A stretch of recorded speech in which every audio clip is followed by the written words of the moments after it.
ಒಂದು ಐಡಿಯಾ ಬಂತು. ಏನ್ ಸಿಸ್ಟರ್?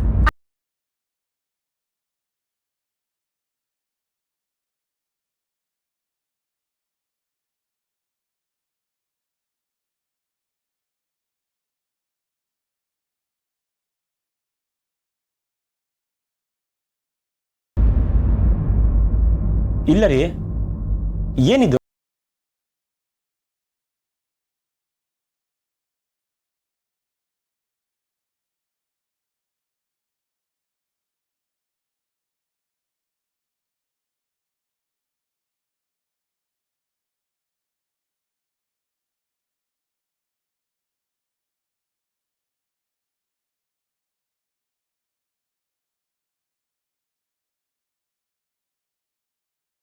ನಾವಿಬ್ರು ಹೊಸ ಜೀವನಕ್ಕೆ ಕಾಲಿಟ್ಟ ಹಾಗೆ. ಗಂಡು ಹೆಣ್ಣಿನ ನಡುವೆ ಇರೋ ಅಂತರ್ಪಟ ಸರಿದ್ರೆ ಮದ್ವೆ ಅಲ್ವಾ? ಸೊ ಈ ಅಂತರ್ಪಟ ಅನ್ನೋ ಹೆಸರು ನಮ್ಮ ವೆಡ್ಡಿಂಗ್ ಕಂಪ್ನಿಗೆ ಕರೆಕ್ಟ್ ಆಗಿರುತ್ತೆ. ನೈಸ್, ತುಂಬಾ ಚೆನ್ನಾಗಿದೆ. ಅಂತರ್ಪಟ ಅಂತ ಹೆಸರಿಟ್ರೆ ನಿಜಕ್ಕೂ ಕ್ಲಿಕ್ ಆಗತ್ತೆ. ಹೌದು ಕಣೆ, ಈ ಹೆಸರು ತುಂಬಾ ಅರ್ಥಬದ್ಧವಾಗಿದೆ. ಅಂತರ್ಪಟಕ್ಕೆ ಜೈ, ಅಂತರ್ಪಟಕ್ಕೆ ಜೈ, ಅಂತರ್ಪಟಕ್ಕೆ ಜೈ. ಜೈ ಜೈ. ಅಂದ್ರೆ ನಮ್ಮ ಕಂಪ್ನಿಗೆ ಹೆಸರಿಟ್ಟಾಯ್ತು. ಇವತ್ತಿಂದ ನಮ್ಮ ಕಂಪ್ನಿ ಹೆಸರು ಅಂತರ್ಪಟ. ಎಸ್. ಇದೇ ಖುಷಿಗೆ ಬಾಯಿ ಸಿಹಿ ಮಾಡೋಣ ಅಂದ್ರೆ ಏನ್ ಸ್ವೀಟು ಇಲ್ಲ. ಇರಿ, ಸಕ್ಕರೆನೆ ತರ್ತೀನಿ. ಆಂಟಿ, ಸಕ್ಕರೆ ತರಕ್ ಮನೆಗೆ ಯಾಕೆ ಹೋಗ್ತೀರಾ? ಇಲ್ಲೇ ಇದೀರಿ, ತಗೊಳ್ಳಿ.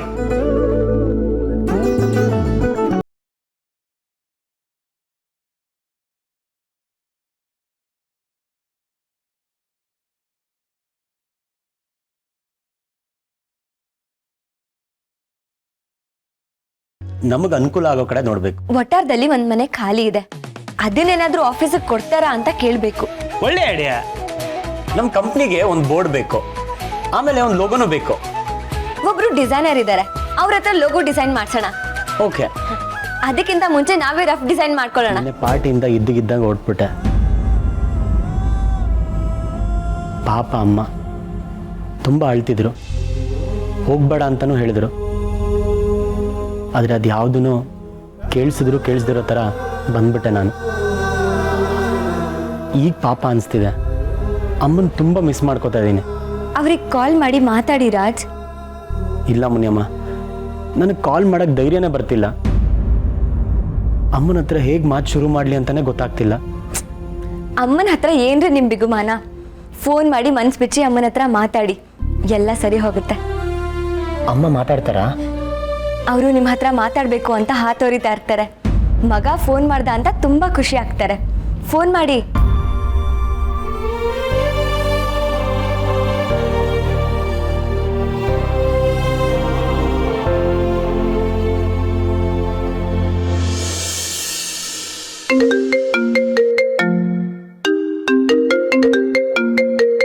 ಅಮ್ಮ, ಏನ್ ಮಾಡ್ತಿದ್ಯಾ? ಅಮ್ಮು, ಸುಶಾಂತ್ ಕಾಲ್ ಮಾಡ್ತಾ ಇದ್ದಾನೆ, ರಿಸೀವ್ ಮಾಡ್ತೀನಿ, ಕೈ ಬಿಡು. ಅಮ್ಮ, ನೀನು ಅವ್ನ ಕಾಲ್ನ ರಿಸೀವ್ ಮಾಡಿದ್ರೆ ನೀನು ಎಷ್ಟು ಒದ್ದಾಡ್ತಿದ್ಯಾ ಅಂತ ಅವ್ನಿಗೆ ಹೇಗೆ ಗೊತ್ತಾಗಬೇಕು? ಅಷ್ಟು ಈಸಿಯಾಗಿ ಕಾಲ್ ರಿಸೀವ್ ಮಾಡಬೇಡ. ಅಲ್ಲ ಅಮ್ಮು, ಪಾಪ ಸುಶಾಂತ್ ಏನು ಕಾಲ್ ಮಾಡ್ತಾ ಇದ್ದಾನೋ ಏನೋ. ನಿನ್ನ ಕನ್ವಿನ್ಸ್ ಮಾಡೋಕ್ಕೆ ಕಾಲ್ ಮಾಡ್ತಿರ್ತಾನೆ. ನೀನು ಇದಕ್ಕೆಲ್ಲ ಕರಗಬೇಡ. ಅಮ್ಮು ಅಮ್ಮು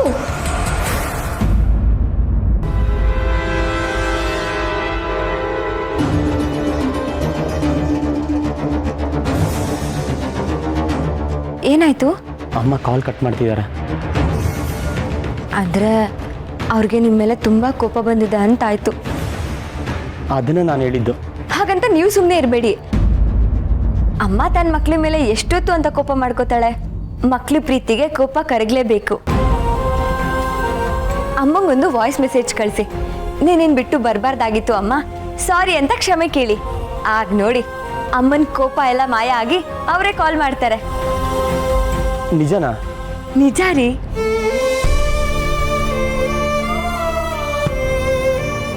ಹಲೋ ಅಮ್ಮ, ನನ್ನ ಮೇಲೆ ಕೋಪ ಮಾಡ್ಕೊಂಡಿದ್ಯಾ? ಐ ಆಮ್ ಸಾರಿ ಅಮ್ಮ. ನಿನ್ನೆ ಹಾಗೆ ಮಾಡಬಾರ್ದಾಗಿತ್ತು, ನಿಮ್ಮನ್ನೆಲ್ಲ ಬಿಟ್ಟು ಬರಬಾರ್ದಾಗಿತ್ತು. ಆದರೆ ನಾನು ಏನು ಮಾಡಲಿ? ನನ್ನ ಸ್ವಂತ ಶ್ರಮದಿಂದ ಕಂಪ್ನಿ ಕಟ್ಟಬೇಕು ಅಂತ ಇದ್ದೀನಿ.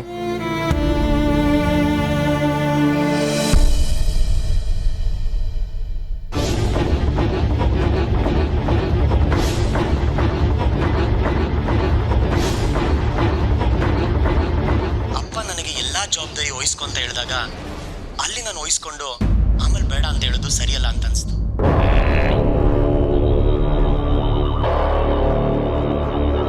ಅದಕ್ಕೆ ಅಲ್ಲೇ ಹೇಳ್ಬಿಟ್ಟೆ ನನಗದು ಬೇಡ ಅಂತ.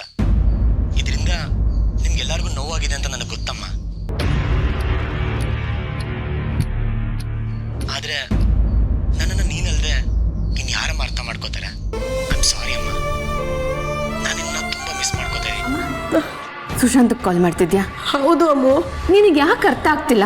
ಅವ್ನು ಧ್ವನಿ ಕೇಳಿದ ತಕ್ಷಣ ಕರ್ಗೋಗ್ಬಿಟ್ಯಾ? ನಾವ್ ಯಾರು ಬೇಡ ಅಂತಾನೆ ಅವ್ನು ಹೋಗಿರೋದು. ಅಮ್ಮು ನೀನ್ ಸ್ವಲ್ಪ ಸುಮ್ಮನೆ ಇರ್ತೀಯ? ನನ್ನ ಮಗ ನನ್ನ ಜೊತೆ ಮಾತಾಡಕ್ಕೆ ಆಸೆ ಪಡ್ತಾ ಇದ್ದಾನೆ. ಅವನೇನೋ ಬಿಟ್ಬಿಟ್ಟು ಹೋದ ಅಂತ ನಾನು ಅವನ್ನ ಬಿಟ್ಬಿಡಕ್ಕಾಗುತ್ತಾ? ನಾನು ಅವನ ತಾಯಿ ಕಣೆ. ನಾನು ಅವನಿಗೆ ಬುದ್ಧಿ ಹೇಳ್ತೀನಿ. ನನ್ನ ಮಗ ನನ್ನ ಮಾತು ಕೇಳ್ತಾನೆ ಕಣೆ. ಅಯ್ಯೋ ಅಮ್ಮ, ಅವ್ನು ನಿನ್ನ ಮಾತು ಕೇಳಕ್ಕೆ ಅವ್ನು ಇನ್ನೂ ಚಿಕ್ಕ ಮಗು ಅಲ್ಲ. ಕಾಲ್ ಮಾಡಬೇಡ ಅಮ್ಮು.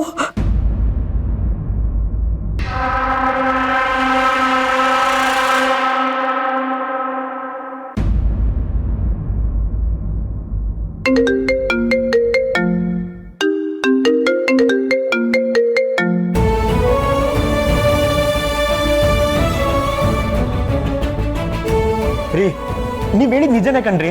ಅಮ್ಮನೇ ಕಾಲ್ ಮಾಡ್ತಿದ್ದಾರೆ. ನಾನು ಹೇಳಿಲ್ವಾ ಅವ್ರು ಕರೆಕ್ತಾರೆ ಅಂತ? ಮಾತಾಡಿ. ಅಮ್ಮ, ಮಾತಾಡ್ಬೇಡ ಕಣೋ ನೀನು. ಅಮ್ಮ ಅಂತೆ ಅಮ್ಮ. ನಿನಗೆ ಅಮ್ಮ ಅನ್ನೋ ಪ್ರೀತಿ ಇದ್ದಿದ್ರೆ ನನ್ನ ಬಿಟ್ಟು ಹೋಗ್ತಾ ಇದ್ದೇನೋ? ಈಗ ದೊಡ್ಡದಾಗ ಫೋನ್ ಮಾಡ್ತಿದ್ಯಲ್ಲ. ಅಲ್ಲ, ನಿನಗೆ ಮನೆ ಬಿಟ್ಟು ಹೋಗಕ್ ಪರ್ಮಿಷನ್ ಕೊಟ್ಟವ್ರು ಯಾರು? ನಿನಗೆ ಯಾರು ಹೇಳೋರು ಕೇಳೋರು ಇಲ್ಲ ಅಂತ ಅನ್ಕೊಂಡ್ಬಿಟ್ಟಿದ್ಯಾ? ಅಮ್ಮ ಅದು ಈಗ ನನಗೆ ಏನು ನೆಪ ಹೇಳ್ಬೇಡ ಸುಶಾಂತ್. ನಿನಗೆ ಈ ಅಮ್ಮನ ಮೇಲೆ ಸ್ವಲ್ಪನಾದ್ರೂ ಪ್ರೀತಿ ಇದ್ರೆ ನೀನ್ ಈಗಲೇ ಮನೆಗೆ ಬರ್ತೀಯ ಅಷ್ಟೇ.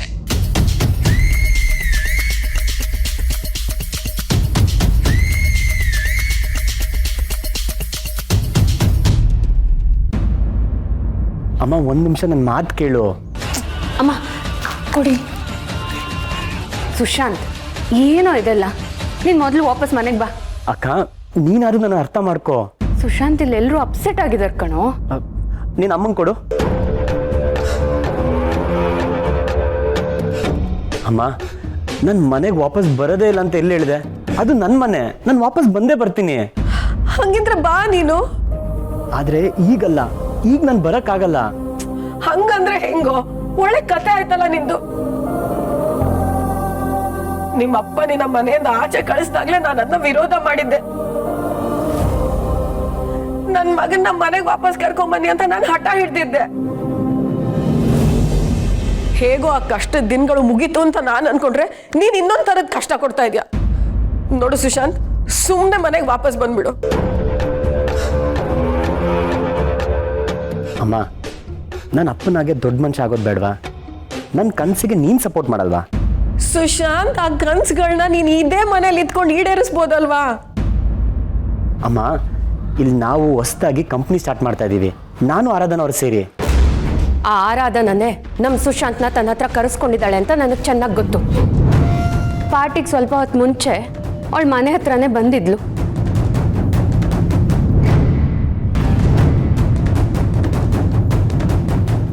ಅದಕ್ಕೋಸ್ಕರ ನಾನು ಇಲ್ಲೇ ಇರಬೇಕಾಗತ್ತೆ. ಆರಾಧನವ್ರೊಬ್ಬರೇ ಅದನ್ನ ಹ್ಯಾಂಡಲ್ ಮಾಡೋಕ್ಕಾಗಲ್ಲಮ್ಮ. ಸೊ ನಾವಿಬ್ರು ನಮ್ಮ ಜೊತೆ ಇನ್ನೂ ಸ್ವಲ್ಪ ಜನ ಸೇರಿ ಕೆಲಸ ಶುರು ಮಾಡಿದ್ದೀವಿ.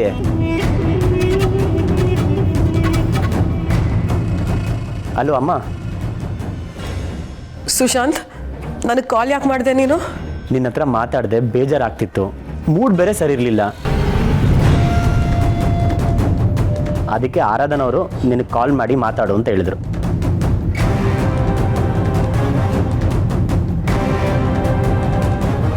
ನಿನ್ನ ಫೋನ್ ಎತ್ತಿಲ್ಲ ಅಂತ ಮೆಸೇಜ್ ಮಾಡು ಅಂತ ಹೇಳಿದ್ದು ಅವರೇ. ಅಮ್ಮ, ಏನು ಗೊತ್ತಾ, ನಮ್ಮ ಕಂಪ್ನಿಗೆ ಅಂತರ್ಪಟ ಅಂತ ಹೆಸರಿಟ್ಟಿದ್ದೀವಿ. ಆರಾಧನ ಅವರ ಹೆಸರಿಟ್ಟಿರೋದು ಎಷ್ಟು ಮೀನಿಂಗ್ಫುಲ್ ಆಗಿದೆ ಅಲ್ಲ?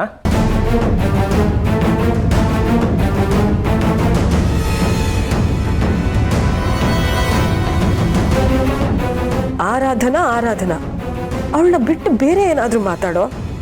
ಮನೆ ನೆನಪಾಗದೆ ಇರೋಷ್ಟು, ಹೆತ್ತರು ಬೇಡ ಅನ್ನೋಷ್ಟು ಆವರಿಸ್ಕೊಂಡ್ಬಿಟ್ಟಿದ್ದಾಳ ಅವಳು ನಿನ್ನ.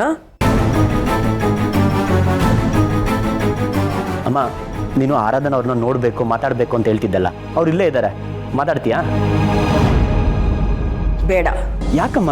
ಮಾತಾಡಿಸ್ತೀನಿ. ಸುಶಾಂತ್, ನಾನು ಬೇಡ ಅಂದೆ. ನನಗೆ ಅಡುಗೆ ಮನೇಲಿ ಸ್ವಲ್ಪ ಕೆಲಸ ಇದೆ, ನಾನು ಆಮೇಲೆ ಮಾತಾಡ್ತೀನಿ. ಯಾಕಮ್ಮ ಒಂಥರ ಇದಾರಲ್ಲ? ಏನಾಯ್ತು? ನನ್ನ ಮೇಲಿರೋ ಸಿಟ್ಟು ಇನ್ನೂ ಇಳಿದಿಲ್ಲ ಅನ್ಸುತ್ತೆ, ಅದಕ್ಕೆ ಈಗ ಮಾಡ್ತಿದ್ದಾರೆ. ಇವನ್ ಬುದ್ಧಿ ಏನಾಗಿದೆ ಅಂತ. ಏನಾಯ್ತಮ್ಮ? ಅಲ್ಲ, ಯಾವಾಗ ನೋಡುವ ಏನಿಲ್ಲ ಬಿಡು.